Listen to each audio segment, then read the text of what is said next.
თურმე დღეს სიმართლის ხმა აღარა მოდაში მოატყუე გადაგდე ამას თვლიან ზობაში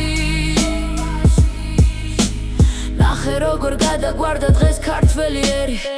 ერთმანეთს რომ ჩვენ ვუკეთებთ მეც ვერ გვიზავს ფერი თუმცა ადრეც ასე იყო ქართველი რომ ქართველს სამდა დღე რომ სუფრას ერთად უსტნა ღამე მოწმის სისხლს რომ სვავდა სამართალი დღეს ამ ქვეყნად სანთლით გახდა საძებნელი ამაზე კი ღმას არ იღებთ რომ ვერ ნახეთ სარგებელი კონფორმისტი ხალხი ხარ და თვალებს ხუჭავ წუწარი მჩენ სხვაზე ორნა უკეთესი ცხოვრებისთვის ეშმაკს ირჩევთ თურმე დღეს სიმართლის ხმა აღარა